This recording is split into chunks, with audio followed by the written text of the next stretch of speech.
بسم الله الرحمن الرحيم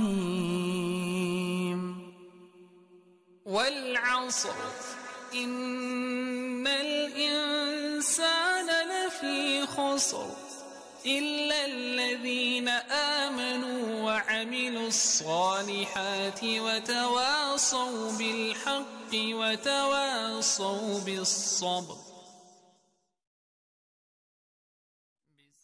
Assalamualaikum warahmatullahi wabarakatuh. Alhamdulillah. Allahumma salli ala nabiyyina Muhammad wa ala alihi wa ashabihi ajma'in wa man tabi'ahum bi ihsan ila yaumiddin. Bapak Ibu yang Allah muliakan dimanapun berada, semoga dalam lindungannya Allah Subhanahu wa taala, dalam ketaatan kepada Allah Subhanahu wa taala. Pertemuan kali ini kita akan membahas tentang keutamaan orang-orang yang berpuasa di bulan Ramadan. Bulan Ramadan adalah bulan yang mulia, bulan yang di dalamnya diturunkan Al-Quran, bulan yang di dalamnya banyak keberkahan Allah turunkan, banyak rahmat Allah turunkan, maghfirah. Maka orang-orang yang beribadah di bulan itu, maka secara otomatis akan mendapatkan kemuliaan dari Allah Subhanahu wa taala. Berpuasa di bulan Ramadan ini merupakan perintah yang datangkan dari Allah Subhanahu wa taala. Harus kita yakini bahwasanya setiap perintah dari Allah itu pasti ada manfaatnya, dan setiap dibalik larangannya Allah Subhanahu wa taala pasti ada mudaratnya.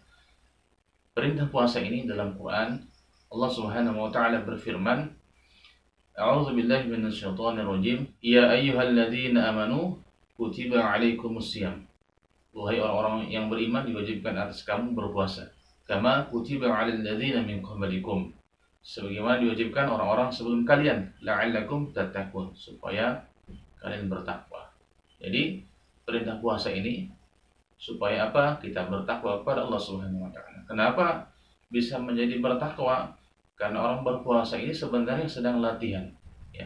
Dia sedang duduk di madrasah, sedang belajar. Belajar apa?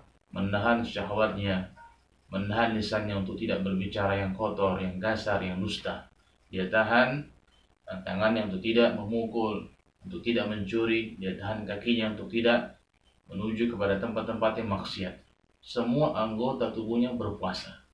Tidak hanya menahan lapar dan dahaga, tapi semua juga ditahan dari hal-hal yang diharamkan oleh Allah Subhanahu wa taala. Maka dengan seperti ini setiap hari kita amalkan, maka selesai Ramadan, maka akan berefek yang luar biasa. Kita akan menjadi hamba-hamba yang bertakwa kepada Allah Subhanahu wa taala. Karena apa? Ramadan ini merupakan madrasah, tempat kita digembleng menjadi orang-orang yang baik. Maka hadirin yang Allah Subhanahu wa taala muliakan, manfaatkanlah waktu di bulan Ramadan ini untuk menjadi orang-orang yang istiqomah dalam melakukan amal-amal soleh. Maka dengan seperti itu, setelah selesai Ramadan, kita akan menjadi hamba-hamba yang bertakwa kepada Allah Subhanahu wa taala. Kemudian keutamaan orang yang berpuasa yang kedua, yaitu dosa-dosa yang lalu diampuni oleh Allah Subhanahu wa taala. Sebagaimana hadis Nabi sallallahu alaihi wasallam, "Man shoma Ramadan imanan wa ihtisaban, ghufira lahu ma taqaddama min dzambi." Hadis Bukhari Muslim.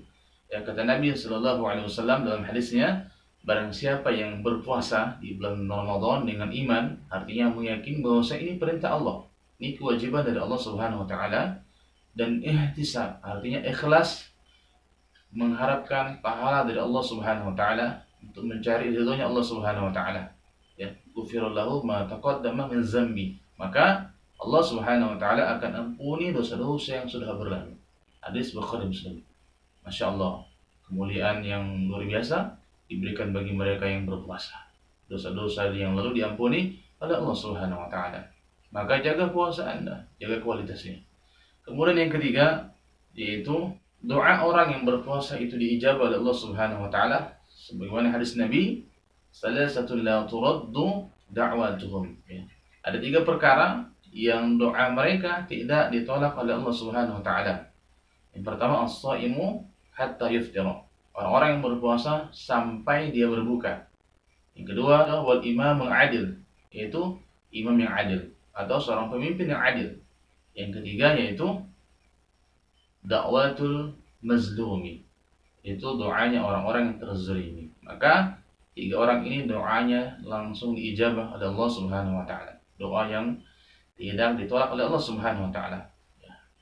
Maka ketika kita berpuasa, banyak-banyak berdoa kepada Allah Subhanahu wa taala karena kita termasuk di dalam hadis yang disebutkan oleh Nabi sallallahu alaihi wasallam dalam hadisnya, yaitu orang-orang yang diijabah doanya oleh Allah Subhanahu wa taala, itu orang-orang yang berpuasa sampai dia berbuka. Masya Allah. Kemudian yang keempat yaitu orang yang berpuasa akan dipanggil dari pintu surga yang bernama Ar-Rayyan.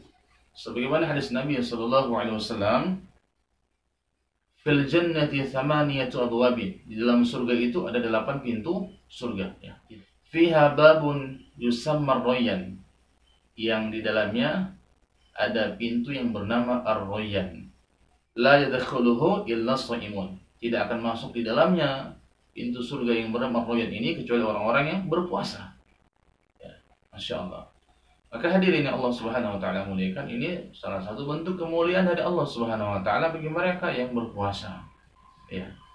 Kemudian keutamaan yang lain yaitu bahwasanya puasa menjadi perisai daripada api neraka. Ya.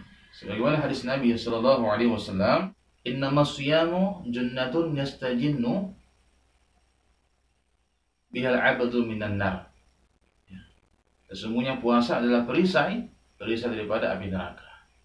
Kenapa? Karena ketika orang berpuasa itu melakukan ketaatan kepada Allah, melaksanakan perintah-perintah Allah, maka dengan puasa ini menjadikan dia terhalang daripada api nerakanya Allah Subhanahu wa taala. Kemudian yang keenam, manfaat daripada orang-orang yang berpuasa yaitu dia akan mendapatkan syafaat, ya. Sebagaimana hadis Nabi sallallahu alaihi wasallam, "As-siyamu wal Qur'an yasfa'ani lil 'abdi yaumal qiyamah." Puasa dan Quran akan memberikan syafaat kepada seorang hamba di hari kiamat. Nah, ini hadis riwayat Ahmad. Maka hadirin Allah Subhanahu wa taala muliakan, beruntunglah orang-orang yang mulai balik dia terus menjaga puasanya. Tidak pernah batal puasanya, ya, tidak pernah tertinggal puasanya. Dia istiqomah menjaga puasanya. Apalagi orang-orang yang menjaga adab-adab ketika berpuasa. Dia tidak ngomel-ngomel, dia tidak marah-marah, dia berkata jujur, dia berpuasa dengan sunnah-sunnah Nabi. Ketika dia berbuka disegerakan berbukanya, ketika berbuka dengan kurma, ya kan? Ketika dia bersahur dengan cara Nabi, yang bersahur di akhir dekat azan, ya. Maka ini adalah cara Nabi sallallahu alaihi wasallam dalam berpuasa. Hadirin Allah Subhanahu wa taala muliakan, demikian tausiah ini, ya, ada 6 keutamaannya, ya. Pertama itu adalah takwa, menjadikan mereka orang-orang yang bertakwa. Yang kedua, dosa-dosa yang lalu diampuni oleh Allah Subhanahu wa taala. Yang ketiga, doa yang dia pinta kepada Allah, maka doanya akan dijawab oleh Allah Subhanahu wa taala. Yang keempat, masuk surga dari pintu Ar-Rayyan, pintu khusus. Ya, setelah orang-orang yang berpuasa masuk ke pintu Ar-Rayyan, maka pintu surga tersebut ditutup oleh Allah Subhanahu wa taala. Karena tidak ada yang masuk kecuali mereka yang berpuasa. Kemudian yang kelima akan menjadi perisai api neraka. Yang keenam yaitu akan mendapatkan syafaat. Semoga pertemuan ini pertemuan yang diberkahi oleh Allah Subhanahu wa taala. Barakallahu fikum. Subhanakallahumma bihamdika asyhadu an la ilaha illa anta astaghfiruka wa atubu ilaik. Assalamualaikum warahmatullahi wabarakatuh.